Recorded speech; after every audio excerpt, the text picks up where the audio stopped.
ശബരിമല മുഖ്യയിടത്താവളമായ കുമളിയിൽ തീർത്ഥാടകർക്ക് വിശ്രമിക്കുന്നതിനായി ഗ്രാമപഞ്ചായത്ത് താൽക്കാലികമായി വിരിപ്പന്തൽ നിർമ്മിച്ചു നൽകി.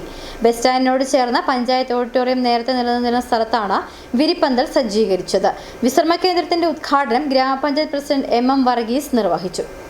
ശബരിമല തീർത്ഥാടന പാതയിലെ മുഖ്യയിടത്താവളമായ കുമളിയിൽ പുനർനിർമ്മിക്കുന്നതിന് വേണ്ടിയായിരുന്നു കുമളി ബസ് സ്റ്റാൻഡിനോട് ചേർന്നുള്ള പഞ്ചായത്ത് ഓഡിറ്റോറിയം മുൻ ഭരണസമിതിയുടെ കാലത്ത് പൊളിച്ചു മാറ്റിയിരുന്നത്. എന്നാൽ വിവിധ കാരണങ്ങൾ കൊണ്ട് പുനർനിർമ്മാണം നടന്നില്ല.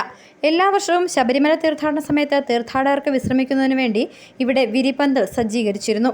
ഇത്തവണ ഓഡിറ്റോറിയം പൊളിച്ചു മാറ്റിയിരുന്നതിനാൽ തീർത്ഥാടകർക്ക് ഏറെ ബുദ്ധിമുട്ട് അനുഭവപ്പെടുകയും അത് വലിയ പ്രതിഷേധത്തിന് വഴിവെക്കുകയും ചെയ്തിരുന്നു. പുതിയ പഞ്ചായത്ത് ഭരണസമിതിയുടെ നേതൃത്വത്തിലാണ് താൽക്കാലികമായി വിരിപ്പന്തൽ സജ്ജീകരിച്ചിരിക്കുന്നത്. വിരിപ്പന്തലിന്റെ ഉദ്ഘാടന കർമ്മം ഗ്രാമപഞ്ചായത്ത് പ്രസിഡന്റ് എം വർഗീസ് നിർവഹിച്ചു.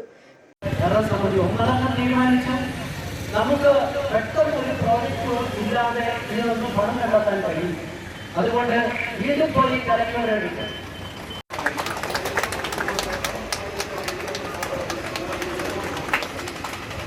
ഗ്രാമപഞ്ചായത്ത് വൈസ് പ്രസിഡന്റ് ഷക്കീല ടീച്ചറിന്റെ അധ്യക്ഷതയിൽ കൂടിയ ഉദ്ഘാടന ചടങ്ങിൽ അഴുത ബ്ലോക്ക് പഞ്ചായത്ത് പ്രസിഡന്റ് ബിന്ദു സന്തോഷ് പണിക്കർ, വ്യാപാരി വ്യവസായ ഏകോപന സമിതി Kumily unit president Majo Karimuttam, Santhosh P Oommen, Biju Daniel, Shailaja Hydros ഉൾപ്പെടെ പഞ്ചായത്ത് ഭരണസമിതി അംഗങ്ങൾ, വിവിധ രാഷ്ട്രീയ കക്ഷി നേതാക്കൾ തുടങ്ങിയവർ പ്രസംഗിച്ചു.